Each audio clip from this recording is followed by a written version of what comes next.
SR shopping mall తో సంక్రాంతి లక్ష్మి మీ ఇంటికి పండగ కళ సరికొత్త కలెక్షన్స్ మీకోసం. ఎస్ఆర్ షాపింగ్ మాల్ అందరికీ సంక్రాంతి శుభాకాంక్షలు. అగ్రరాజ్యం అమెరికా అధ్యక్షుడు డొనాల్డ్ ట్రంప్ అంటేనే సంచలనాలకు కేర్ ఆఫ్ అడ్రస్ కదా. ఆయన ఏం మాట్లాడినా ఏం ట్వీట్ చేసినా ప్రపంచ వ్యాప్తంగా చర్చ జరుగుతూ ఉంటుంది. కానీ ఈసారి ఆయన చేసిన పని మాత్రం నెక్స్ట్ లెవెల్ అనే చెప్పాలి. ప్రపంచ రాజకీయాల్లో ఒక పెద్ద బాంబు పేల్చారు ట్రంప్. నేనే వెనుజులా తాత్కాలిక అధ్యక్షుణ్ణి అని తనకు తాను ప్రకటించేసుకున్నారు. ఆయన సొంత సోషల్ మీడియా ప్లాట్ఫామ్ ట్రూత్ సోషల్లో చేసిన ఈ పోస్ట్ ఇప్పుడు ఇంటర్నెట్ ని షేక్ చేస్తోంది. అసలు ట్రంప్కి ఏమైంది? అమెరికాను వదిలేసి వెనుజులాపై ఎందుకు కన్నేశారు? ఈ ప్రకటన వెనుక ఉన్న అసలు మాస్టర్ ప్లాన్ ఏంటి? అసలు ముందుగా వెనుజులాలో ఏం జరుగుతుందో తెలుసుకుంటే, వెనుజులా గత కొన్నేళ్లుగా తీవ్రమైన రాజకీయ మరియు ఆర్థిక సంక్షోభంలో ఉంది.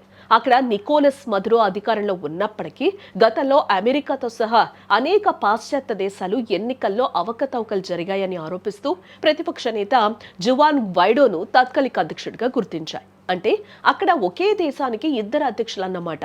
ఇప్పుడే సీన్లోకి డొనాల్డ్ ట్రంప్ ఎంట్రీ ఇచ్చారు. ఇప్పటికే అక్కడ గందరగోళం ఉంది కదా, నేను కూడా అధ్యక్షుడిని ప్రకటించుకుంటే పోలా అన్నట్లుగా ఆయన పోస్ట్ ఉంది. కానీ ఇక్కడ మనం గమనించాల్సిన ముఖ్య విషయం ఏంటో తెలుసా?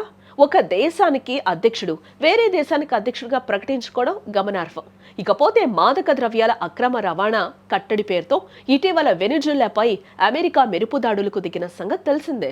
రాజధాని కారాకాస్ పై విరుచుకుపడిన అగ్రరాజ్య బలగాలు ఆ దేశ అధ్యక్షుడు నికోలస్ మదురో, ఆయన భార్య సిలియా ఫ్లోర్స్ ను నిర్బంధించి అమెరికాకు తరలించాయి. ఈ పరిణామాల అనంతరం వెనుజులా తాత్కాలిక అధ్యక్షురాలిగా వైస్ ప్రెసిడెంట్ డెల్సీ రోడ్రిగ్ బాధ్యతలు చేపట్టారు. 90 రోజుల పాటు ఆమె అధికారంలో ఉంటారని వెనుజువేలా రక్షణ మంత్రి వెల్లడించడం జరిగింది. ఈ క్రమంలోనే వెనుజువేలా పూర్తిస్థాయి అధ్యక్ష బాధ్యతలను ఎవరు చేపడతారన్న దానిపై సందిగ్ధం నెలకొంది. ఆ దేశ విపక్ష నేత, నోబెల్ పురస్కార గ్రహీత మచాడోను ఎన్నుకుంటారనే ప్రచారం జరిగినప్పటికీ ఆమెకు బాధ్యతలు ఇచ్చేందుకు ట్రంప్ విముఖత చూపించడం గమనార్హం. మచాడోకు ప్రజల్లో అంత మద్దతు లేదని అమెరికా అధ్యక్షుడు ఇటీవల అన్నారు.